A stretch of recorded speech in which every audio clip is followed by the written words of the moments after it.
I can tell you that one of the things that I've had to do, of the many things that I've done over the years, one of the things that I did was I went upstairs where we have all of our old records and I searched by hand, which took forever, by hand going through, and I went through every case from 1984 through 1986. And what I found was quite shocking. I'm sure that most people outside of law enforcement who were living here didn't realize what a dangerous place this was. I was shocked at all the person crimes that I found during that time. I was like, wow, a lot of armed robberies and things like that in there, a lot of person crimes. I was pretty shocked. So I was looking for any other patterns that would match my pattern, anything else in the area that would match. And originally I was thinking, well, if I find anything similar, maybe there's a pattern here, maybe it's the same person. But then I found so many armed robberies and things like that that I didn't find a connection. But I was very surprised how much crime that there was here. And I'm sure the average person had no idea. There was no social media back then or anything.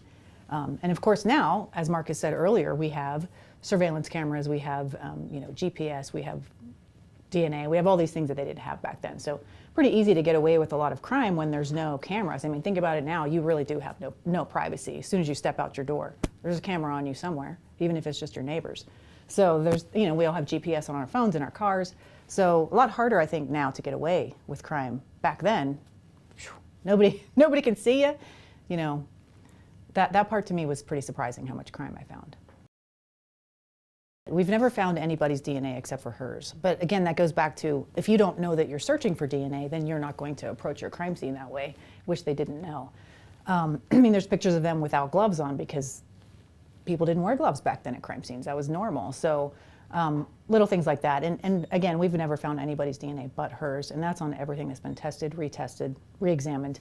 I won't go into all the different labs and consultants and people that I've worked with because there's too many to list, and I don't want them getting bombarded with questions, but everything that we could have examined, re-examined has been done. So they didn't miss anything with what we had as far as what was already in evidence. But one thing that happened is, I think back in that time frame, hairs and fibers was like a big thing in the police world, and that was really what their focus seemed to be on based on the photographs, which is something that we wouldn't look at as hard now as police because we're looking for DNA. We still look for fingerprints like they did back then. Fingerprints, DNA, of course we're looking for all the electronic data, like we talked about earlier, cell phones, things like that, social media that can give locations. So again, it's a totally different world now than it was back then. But they got hooked on, one of the things that happened was there was a young, I don't know how old he was. There was a black male that was seen walking around town, and he had been seen by various people, but he was just walking around. He wasn't doing anything wrong. I was able to track that young man back down to an address here in town where he had been staying with his brother. Nothing wrong there. He just came here to work for a little bit, decided, I think I'm going to go back home, and was trying to get back home. But they got fixated on that man because they had found a couple of hairs that they believed to be what the lab would call back then negroid in characteristic. So the consulting that I've done with various labs and various experts in that field have told me that no one can tell you definitively what the race is of a person based off of a piece of hair. That's what the experts have told me. And so that was misinformation. But they apparently were told that at some time. The labs are telling me they can't imagine that anybody from a lab would tell them that, but based on their reports, it looks like that's the impression they were under, that this is a black person's hair, so that's got to be my suspect, and this young man happened to be walking around, so it's got to be him. And so what happens in a small town, and maybe in a bigger city too, but in a small town for sure, once somebody hears that, oh, that guy, I saw him too, and then it becomes, I saw him, I saw him, I saw him, but what did you see him do other than walk around? Okay, so, but they got fixated on, it's got to be a black guy. So then if you were any other race, you were already out of the picture and cleared, and that's where I think there was a fumble there. And it is hard sometimes, but we have to, as police, try to be as objective as we can and keep our mind open. And many times in this case, I even did that in my own mind. I would be like, okay, got to look at everything, got to keep my mind open, because I would think, okay, I got him, and then I trace this person down, and oh, they were incarcerated at the time, it can't be him. So I know what that's like to get that feeling where, oh, I think I have him, and then end up being wrong. And so that's the other thing. You have to be willing to say, I'm wrong. That wasn't right, and that was, I made a mistake. That's not who I thought it was. And a lot of people, not just police, but a lot of people have trouble saying, I made a mistake. I'm wrong. And I think, when I teach police, I always tell them, arrogance will lead you down the wrong path every single time.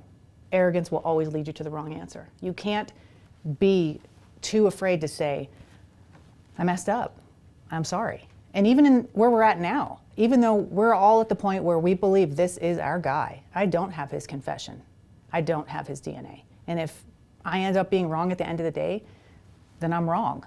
But we've gotten it to the point where we believe this is where we're at. We believe this is correct, but we're not closing it because what if I am wrong? And that's okay if I'm wrong. I just want to get to the truth. When I met with his sister and I talked about how things would be different today, one of the things that I do when we have a homicide now, knock on wood, not this weekend, I always bring everybody into one big room. After we've been out, you're working the scene, you're doing all these different things, everybody's running everywhere. I bring everybody back into the room, okay, before patrol goes home, bring every officer in there, every detective, everybody. And then I put up on a big board just like that, okay, and I go around the room, what do you have, what did you do, and I write it all down. So that's how we all get in the same room and we found out, oh, he told you that? Oh my gosh. And so I don't know if they did that or not, but that's something that looking back now, and again, I don't want to Monday morning quarterback them, but if they all would have brought this group into a room and that officer would have said, hey, I was just with him and I noticed X, Y, and Z, what? That would have been something they could have followed up on right away with that guy. So was it safe to say there might have been a communication problem?